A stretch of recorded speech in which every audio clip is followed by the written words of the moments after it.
Good morning, friends. Good morning, all. My name is Bill Carger, and with me today is Steve Schneider, and we're the co-presidents of Brotherhood at Temple Beth Am. We want to welcome everybody this morning. Beautiful day out on this fine June day. This is our last Brotherhood lecture Zoom call of the 2021 season. Given that the restrictions around COVID are lifting, which is wonderful, we do anticipate and certainly are hopeful that Brotherhood will resume in the fall season with in-person breakfasts. We will send out communications on that. You'll hear more from us in the upcoming months before the fall to let everyone know if that's happening. Again, please continue to watch for emails from Brotherhood or Temple about upcoming events, or visit the Temple's website at www.tempbetham.org for more information on Brotherhood. Excuse me. For today's morning lecture, Brotherhood welcomes our speaker, Lew Finfer. He's a Dorchester resident and co-director of the Massachusetts Communities Action Network.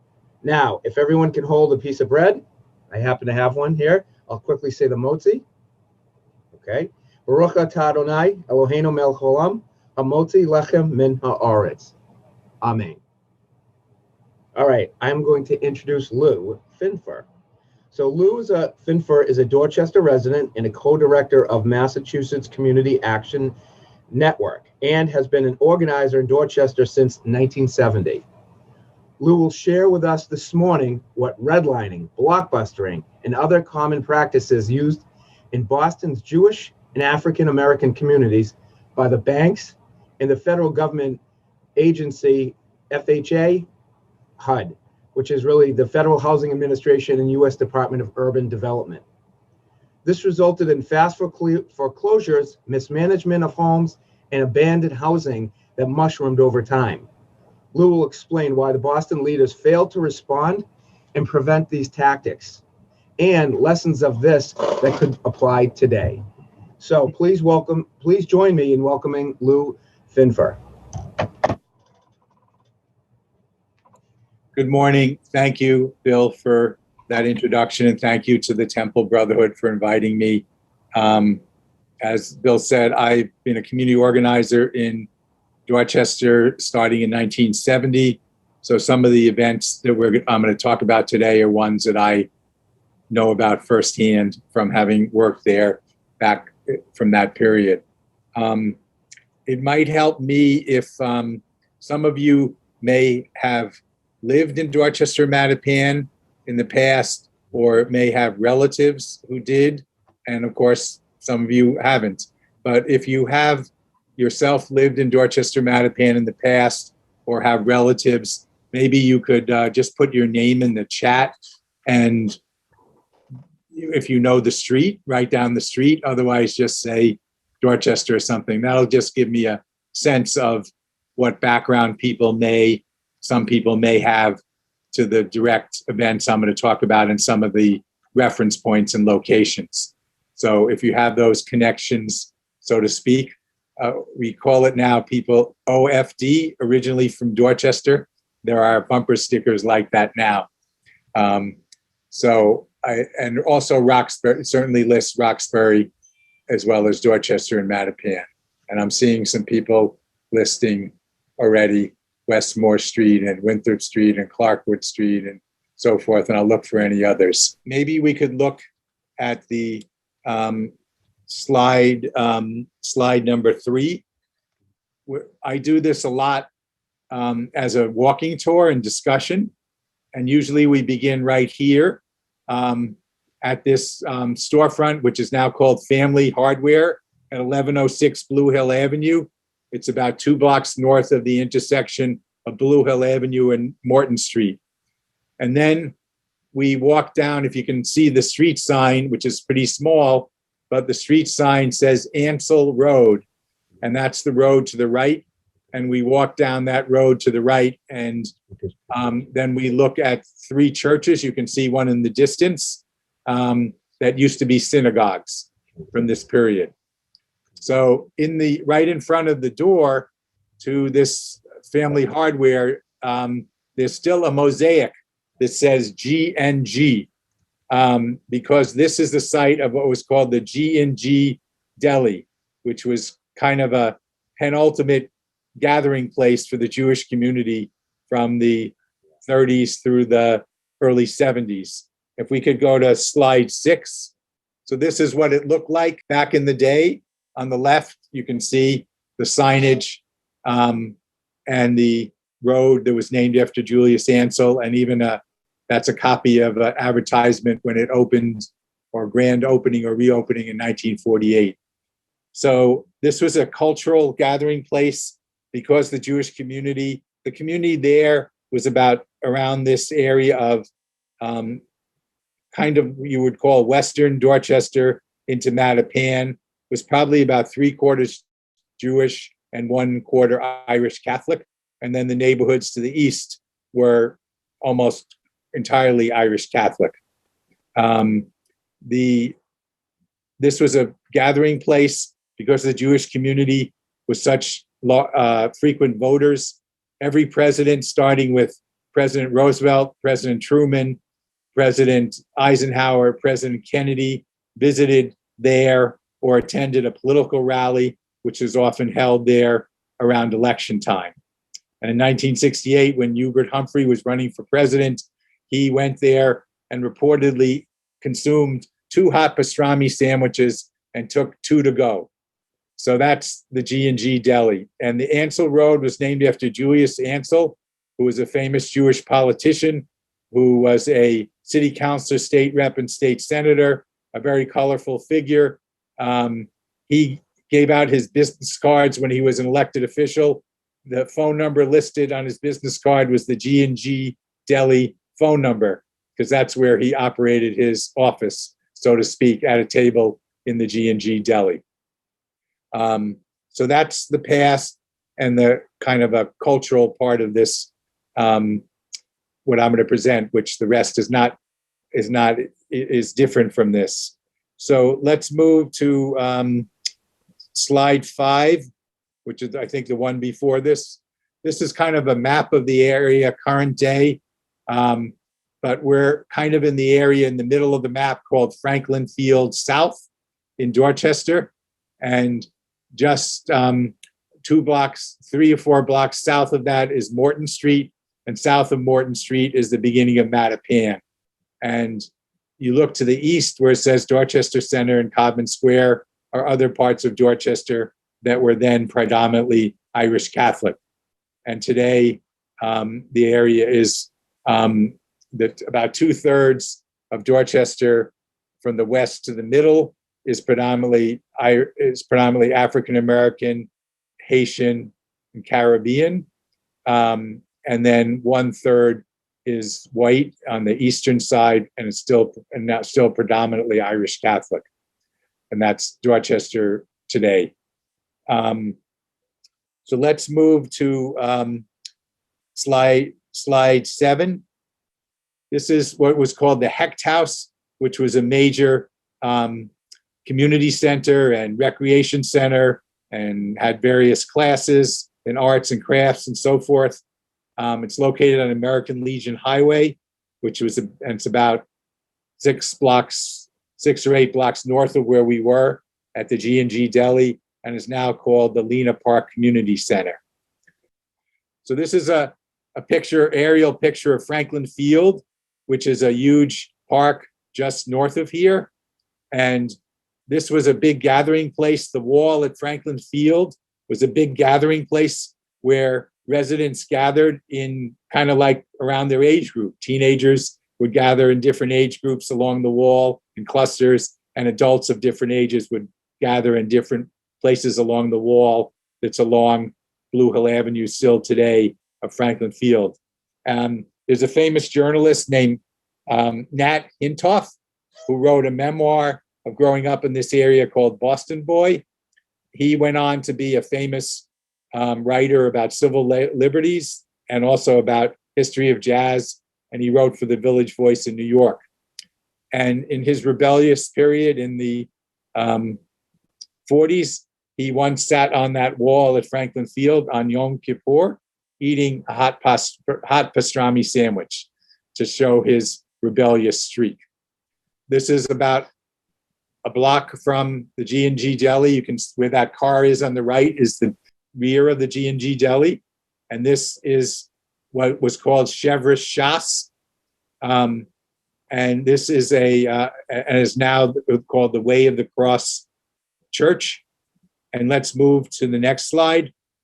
And this synagogue was then called Hadrath Israel and is now called the Faithful Church of Christ. And you can kind of see in the background across the street on the left, the Chevre's Shas. Chevre's Shas was a break-off temple from Hadrath Israel. And the reason why it's one story is because that break-off happened in 1929, and the money ran out during the Depression to build more of a synagogue. This is across the street from the Faithful Church of Christ, and this is called Agudath Israel. Then it was called Agudath Israel. You can see it's a pretty substantial structure, and it's now called the Temple Salem Haitian Seventh-day Adventist Church. So this is what this was then, and this was now. So maybe you could move back to slide 9, the Chevre's Shas. So what I'm going to talk about is what happened between 1968 and 1972, particularly. In 1968, there were riots, or some people call them rebellions, after the assassination of Martin Luther King on April 4th, 1968. And 3 days later, 5,000 African Americans met at a stadium in Franklin Park and issued a series of demands and proposals for action they thought was needed. The political establishment also was reacting from those events, particularly the riots and destruction that happened on the night of April 4th and into April 5th. And one of the things that they came up with as a response was they said, we should bring back this homeownership plan to enable African Americans to buy homes as a positive thing we can do in response not only to the assassination of Martin Luther King, but also to the many decades, literally generations of housing discrimination. So they set up a program that was called the Boston Banks Urban Renewal Group. Boston Banks Urban Renewal Group, and the acronym is BBURG. And what happened is a consortium of about 15 banks said they would make mortgages available. I think there was money eventually for maybe 1,500 mortgages. And the first problem was that the mortgages were only available in this area of Eastern Dorchester and Mattapan primarily. You could not get a mortgage in Hyde Park. You could not get a mortgage in Quincy or Newton or Brookline or anywhere else, only in this designated area, which was basically a predominantly Jewish neighborhood that was adjoining Roxbury and the South End, where most of the African American community lived. So that is a form of what's called redlining, where you restrict. In some cases, it means you do not give any mortgages or home improvement loans or small business loans. And in this case, this is a form of redlining where they were limiting where people could buy homes. So what happened in response to this was that about 12 real estate companies opened offices right in this area because they knew the mortgage money was available. They knew African Americans would get information that they could buy a home. There was a big demand for home ownership because of discrimination that a lot of African Americans could not buy literally for generations. So what the realtors did is they started soliciting people to sell their homes, and they used tactics which are called blockbusting, where you try to appeal to and foment fear to get people to sell their homes. So they called people, they went door to door, they sent flyers and mailings. I discovered and they use scare tactics. And obviously, a lot of that is anecdotes, though there's some written material. But I discovered an article in a journal in 1987 that was called Confessions of a Blockbuster. They did things, he recounted, we would sit around and make up stories that would be effective and scaring to people.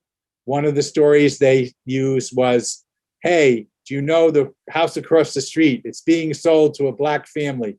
They have 8 children. Their oldest son is in Walpole prison. He's serving time for rape.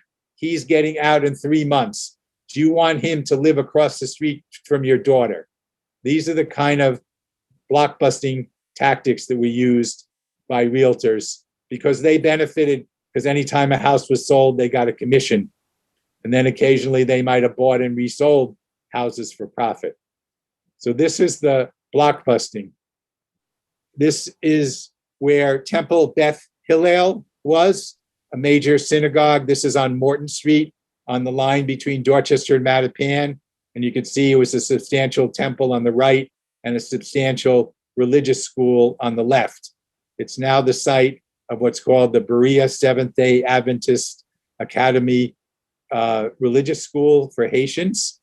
But this was Temple Beth Israel. And let's move to the next slide, 13. This is the house that the temple rabbi lived in while he was a rabbi at that temple. And in 1969, the rabbi was Rabbi Gerald Zerlenmeyer, actually a 28-year-old. That sounds like your own rabbi is a younger person like that. He was 28 years old. So on June 27th, 1969, he went to a meeting with clergy, Christian clergy, that were actually meeting about this blockbusting and redlining and its impact on the community and what people could do about it. He returned home around 11 o'clock. And shortly after he came home, his doorbell rang. There were two Black teenagers were at the door.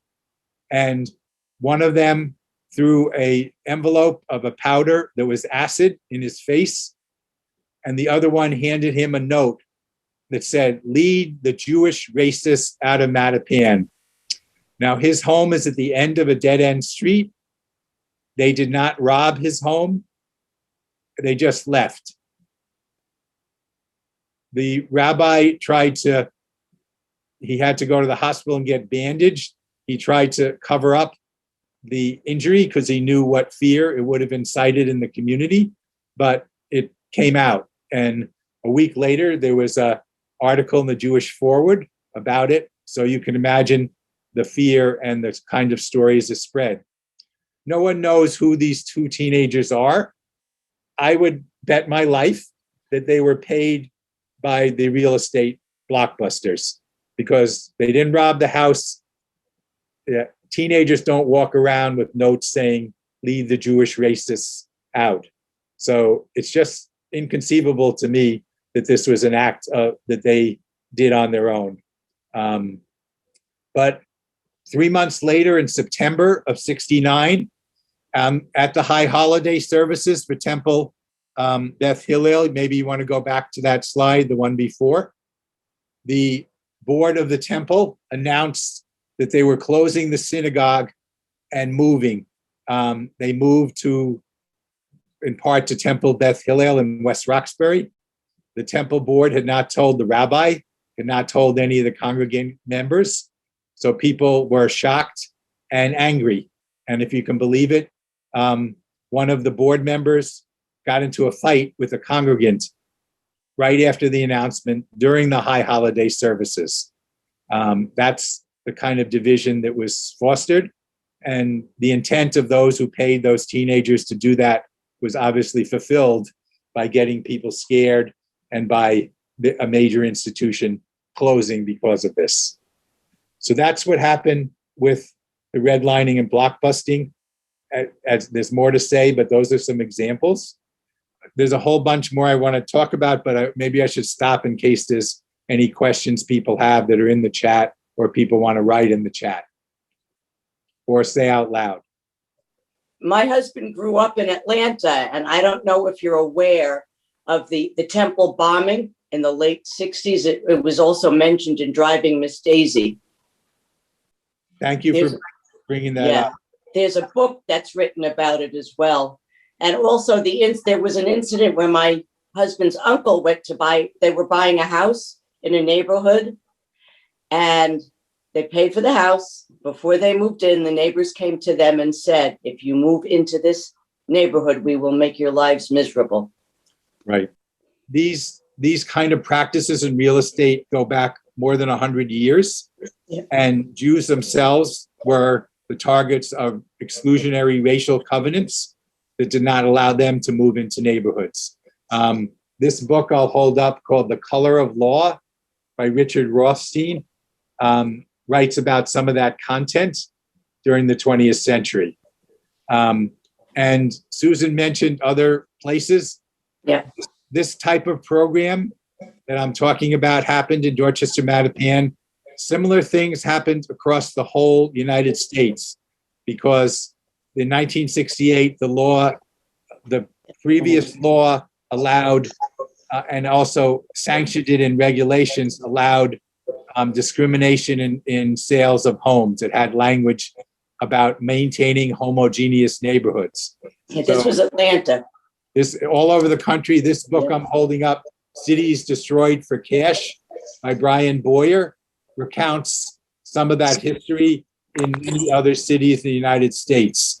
In the Boston case, the victims were primarily Jewish, as well as I'll get into how African Americans were victimized. But in other sections of the country, it also often was working class whites, Catholics, and so forth. But I just wanted to say that in response to what Susan said. So we should focus on Dorchester, Mattapan, but we also should know the larger context. But go ahead, Rob. Thank you very much. And again, thank you for speaking. This is an excellent discussion. I'm one of the guinea pigs that was damaged for life, really. At this stage of my life, I realized this was a 50-year sentence. Having survived this experiment by Housing and Urban Development at the time, I see others on the call, Howie Glassman, Bruce Gilman, kids that grew up together in that situation. One thing that's very interesting to include in this kind of conspiracy, certainly the banks were one of the great conspirators, including the banks in Dorchester and Mattapan, including the Blue Hill Credit Union at the time, was the organized religious community. That was a terrible incident that happened to Rabbi Zalmeyer at the time. But if you compare the way the Jewish institutions, including Agudath Israel, including Chevra Shas and other temples reacted compared to the way the parish groups acted in protecting their congregants, it's a real shame. It's a real shame for the Jewish citizens that were left and in no way supported by what they thought was their lifeline when these organized groups moved to Brookline and Newton and Randolph and Stoughton. And yes, this did happen all over the country.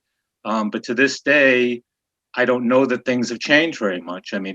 I've never felt comfortable in an organized Jewish institution ever since then. I was brought up in an Orthodox home. I went to the Lubavitch Yeshiva in Roxbury, and from there I went to Boston Latin.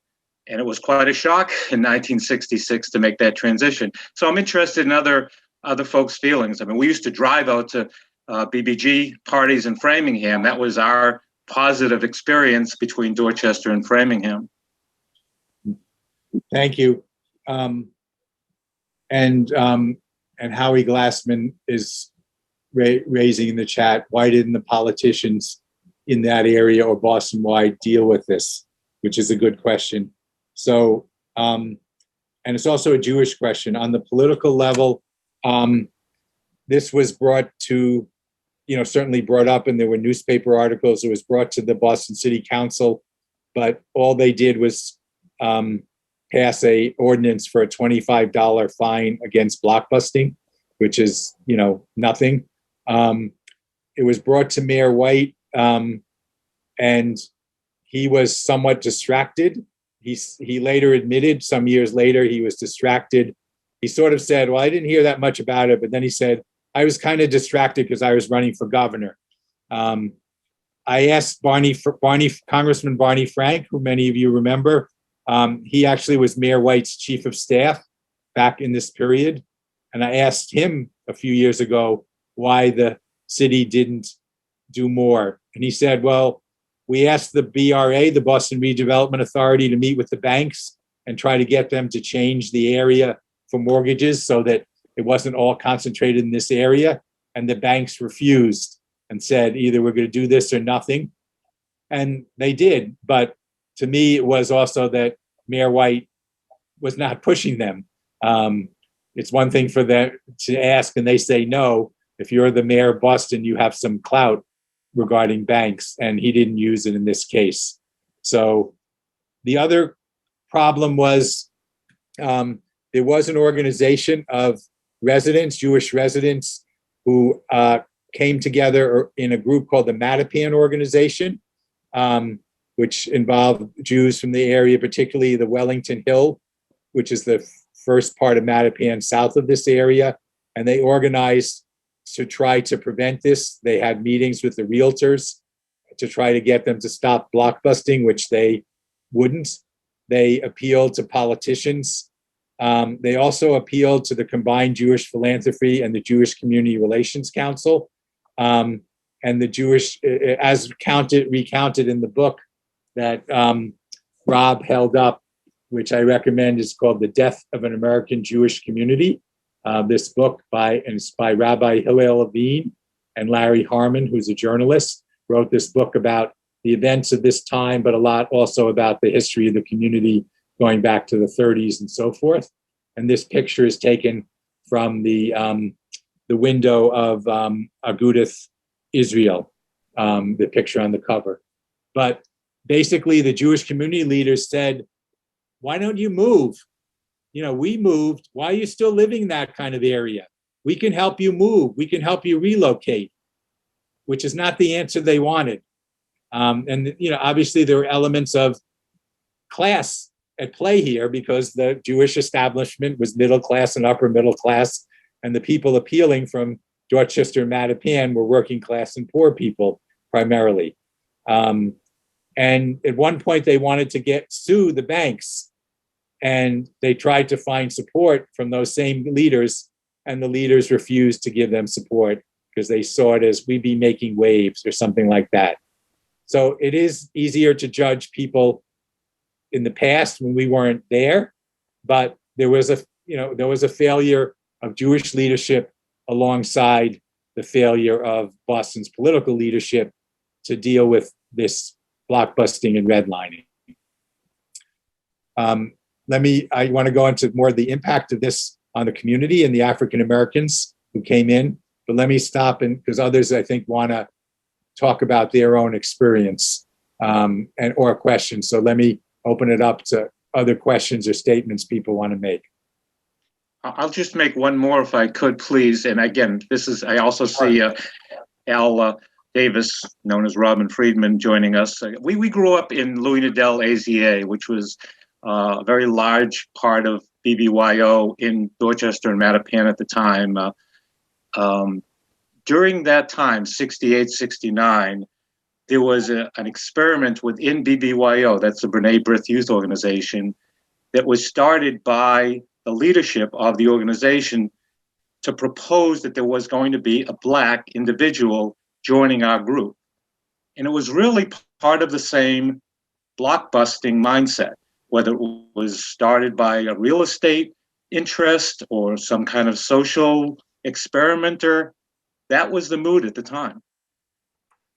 The other thing is to try to put yourself in the shoes of someone like Rob and the others of you who grew up there and your parents who had to react to this, and also put your shoes in the African-American homeowner, the people who came to buy these homes. So the predominantly feeling of Jews who grew up in this or were adults in this period is in one way or another, they felt we were forced out. We didn't want to move, but we were forced out because everybody around us was moving, and in some cases there was an increase in crime. So our experience is we were forced out.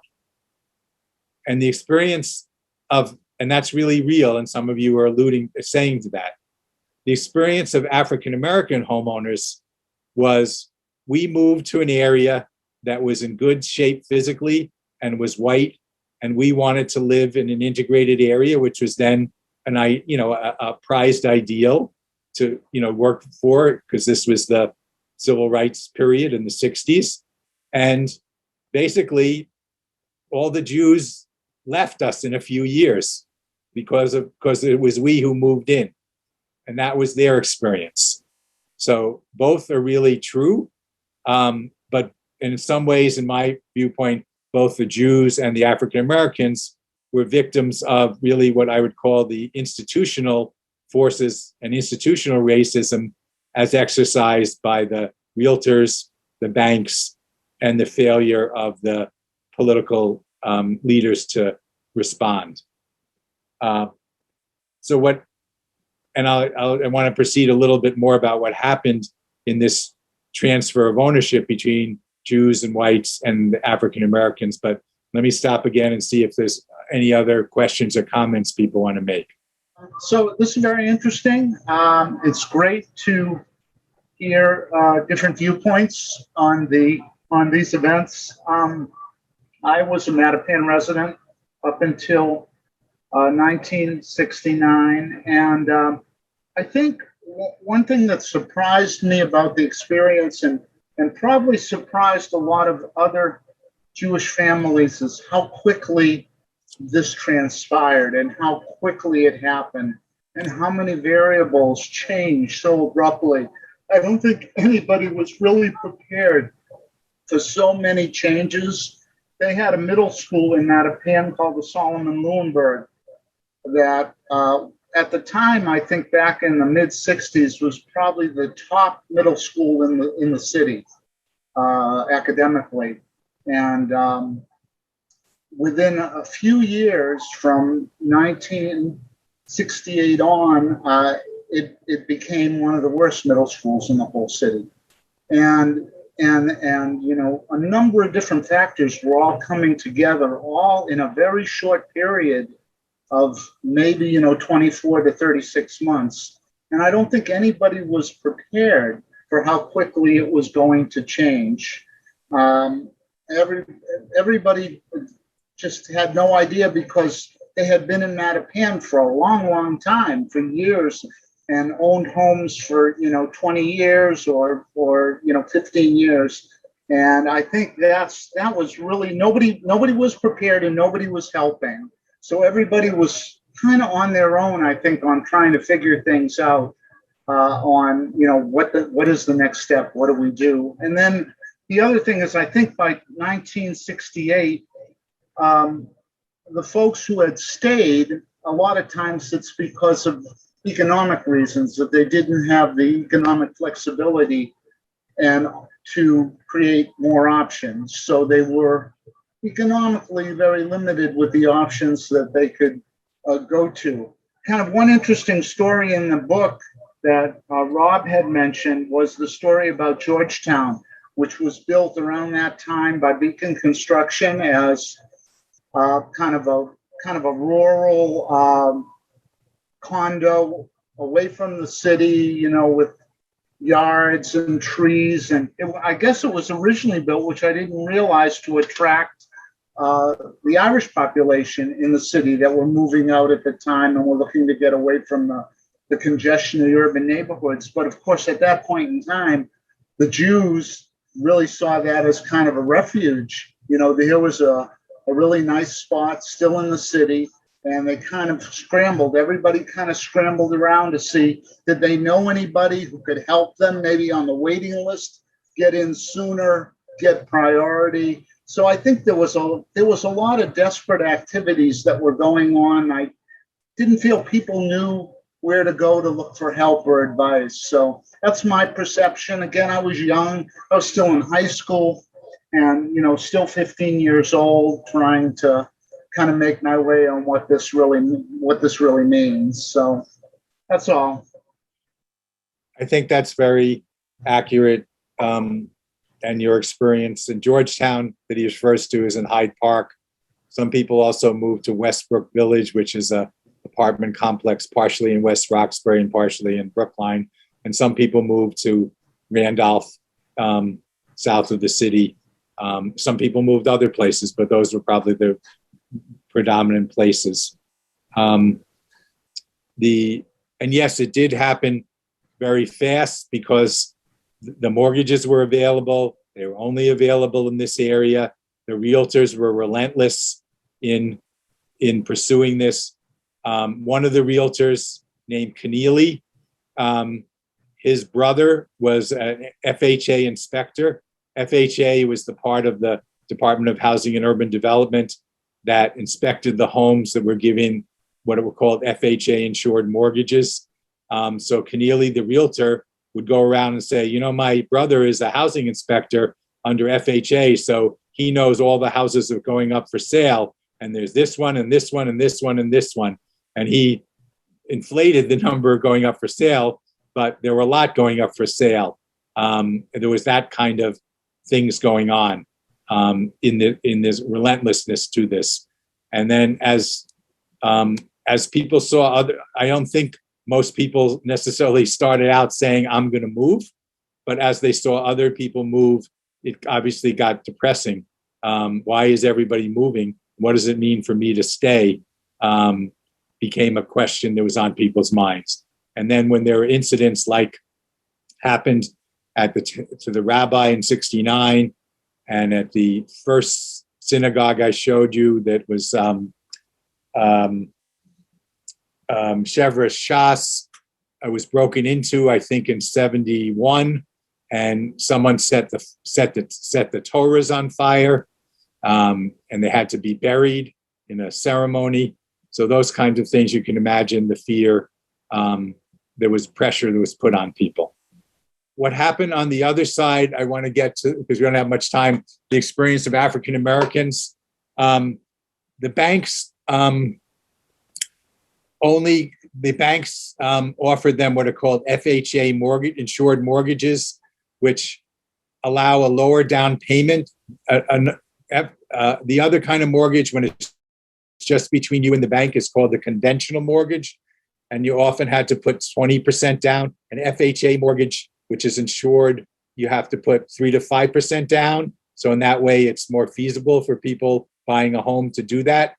The problems that occurred for Black homeowners were when you buy a home through FHA insured mortgage, it's supposed to be inspected by the FHA, and they're supposed to have the seller correct major structural and mechanical problems. The inspectors did not do the inspections. Across the whole country, this happened. We used to call them, because I was organizing in this period there, window inspections, as in I drove up to the house and said it looks good and just checked, and I didn't go in and inspect it. So a lot of those homeowners, a couple of years into buying the home, ended up facing major repair bills if the roof went or the electric went or something like that. It wasn't like the homes were bad homes, but all wooden frame homes in Dorchester and Mattapan are really old, and they encounter some major problem happens every certain number of years.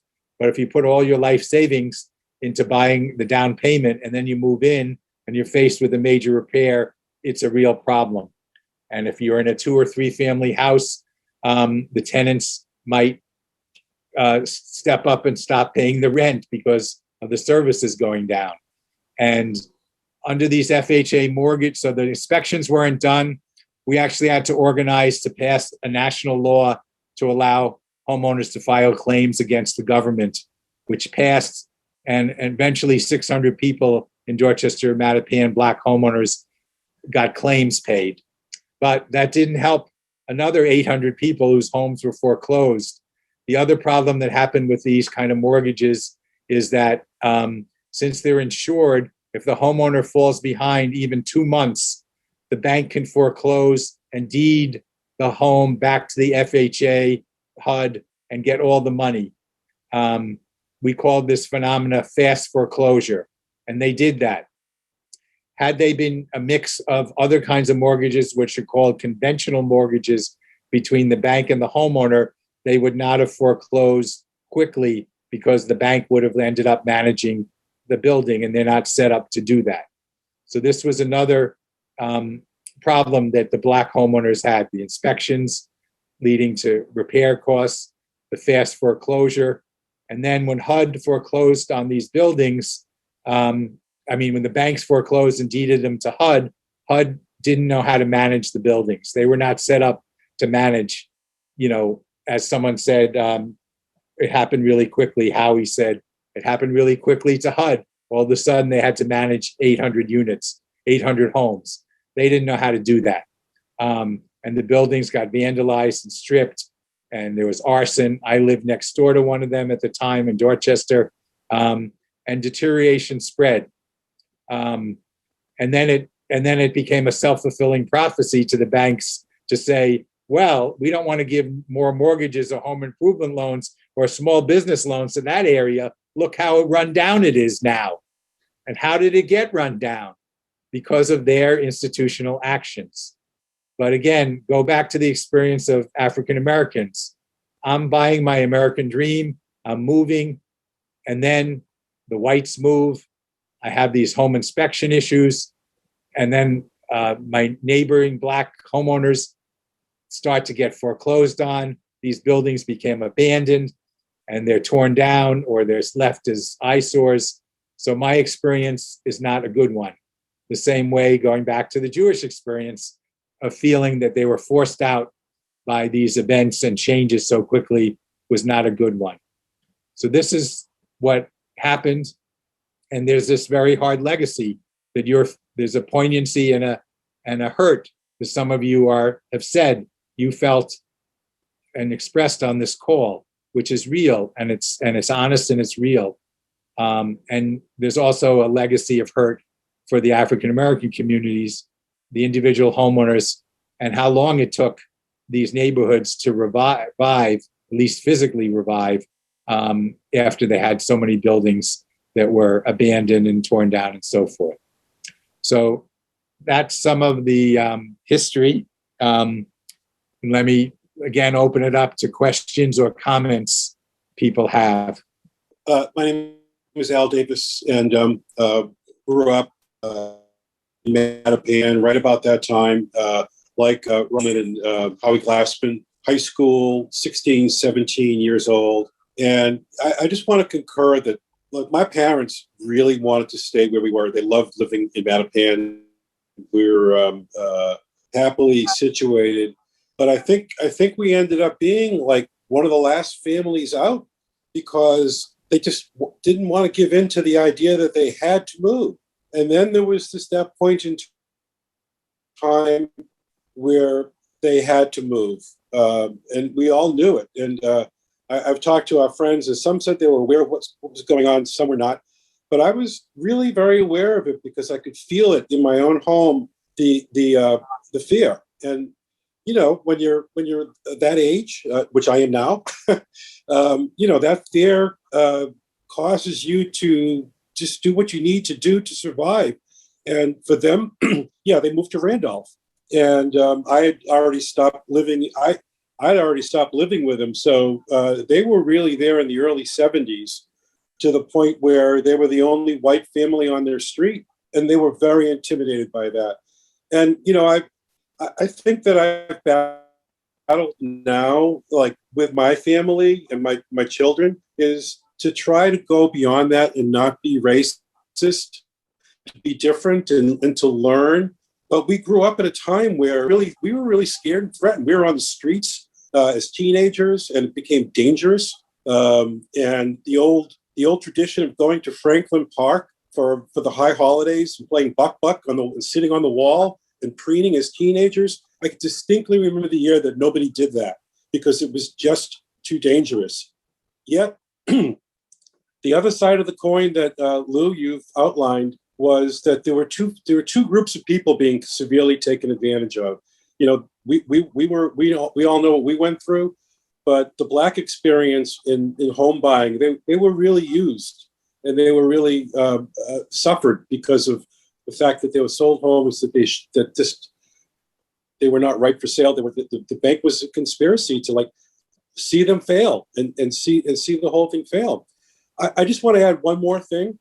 I live in Brookline now, and I frequently travel through Mattapan to different venues. And it's really cool to see that Mattapan and Dorchester look really good, that these homes did get eventually rebuilt. They are actually owned by Black families. The neighborhoods are thriving. Every three-decker that was falling apart is now like pretty sturdy. And so when I go through there, it's very interesting to see the revitalized neighborhood is still there. And I'm very happy to say that because that's where I grew up. Those are really helpful reflections, Al. Thank you for sharing them. Any other reflections or questions? Lou, I have a comment more than a question. I mean, my parents, when they first came to this country, moved to Mattapan, but they just rented, and eventually they were able to move out to Natick, where we live and where I lived growing up. But my observation is, I'm not sure if it was slide 6 or slide 7, but it was the Church of Christ. High over the front door is a leaded glass window, and it looked to me like it still had the Star of David in it. Yes. If you want to look, maybe show the 3 temples. If you look closely, Chevra Shas, there's still the Hebrew lettering, or identification. What you just said, there is the faithful church does have the Jewish star in glass, and the brick congregation, Agudath Israel, has many has Hebrew lettering in the stone above it and some other places. So all the signs are still on those buildings. Someone mentioned in the chat that the homes were, you can see at the top in the glass. Wow. under the point of the roof. And then someone mentioned that the homes had 0 down payment. They actually had low down payment. It was not 0. It tended to be 3 to 5% under an FHA mortgage, which was certainly better than a conventional mortgage, which was 20%, but it wasn't 0 down payment. So people had to still come up with some money when anyone who's trying to buy a home, any amount of money for the down payment is hard, is hard to save. I think we're getting close to the end of but I want to, I left my, in the chat, my email and organizational name and phone number. I work for a statewide organization that's actually made up of interfaith community improvement organizations that exist in Springfield, Worcester, Rockton, Fall River, New Bedford, and Boston, and Lynn, North Shore. So the work I do is primarily with religious congregations that work together on an interfaith basis on community issues. And the book, again, that was shown is a very good book. It's worth reading, The Death of an American Jewish Community by Levine and Harmon. That's about the history of what we talked about, but it has a lot of other history that gives you a sense of the culture and politics of the area during this period. And a lot of it, there are lessons. The community groups not only worked for in 1977 together, we were able to pass a law called the Community Reinvestment Act, which required banks to grant mortgages, home improvement loans, small business loans in the areas they were getting deposits from, instead of really financing people to go elsewhere.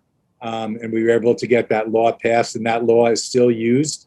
As recently in last week, I was in a regional negotiation between community groups and 2 banks that were merging, where they actually had to sit down with us and discuss their policies and make commitments about lending in these areas. So although people were victimized, some of you yourselves, as you recounted, and the African American homeowners. There is learning that people had through this and action that was taken to try to change some of the conditions and laws and regulations that allowed these kinds of things to happen. But the housing costs and profits and speculation is a relentless phenomena, as you can see by how high the costs are of rents and home buying throughout Eastern Massachusetts. And there needs to be a bigger commitment of local, state, and federal government toward funding for affordable housing and even regulation of excessive rent increases. So there's obviously a lot to do now on housing, and people are trying, but it's not easy because of the power and politics of these kinds of issues. But there's a hopelessness about some of what people experienced, but there's also a hope that people had some learning from this and did take some steps that sometimes in part were successful in changing the power dynamic to not allow all of these things to keep happening again and again and again. So I appreciate the chance to be with you. And people can, certainly send me additional questions and comments. And, and some of you who are, have family or grew up in the area, if you can, please send me an email with a little about that, because there may be a point in time where I need to come back to you about that experience and what you said. But I appreciate people coming on the call and inviting me to speak. And I do this for free, but if there are other temples or Jewish institutions or others that are interested, certainly you can refer them to me, and we can do a similar kind of conversation. We also do a project with young Jewish organizers who are in a program called Join, which is kind of like a AmeriCorps Vista program for young Jews in their early 20s, where they work in a nonprofit group, and we take them on this tour and discussion. And we also do an exercise where some of them play the Jewish homeowners and some of them play the downtown Jewish institutions, and they have a conversation about what's going on and what should be done about that, try to put them in the shoes of people and to have a discussion as if they were then, how they would handle it. So thanks again. Appreciate your being on the call and listening, and it made it much more, and it made it very interesting to me to hear your stories and reflections that several of you did. So I appreciate that. Lew, thank you very much. Really appreciate this. It's fantastic to hear. I would say I wish we were in person where we could actually have a round of applause for you. Just want to again thank you for your time, the discussion. Hope everybody really learned something new or really found this fascinating as we did.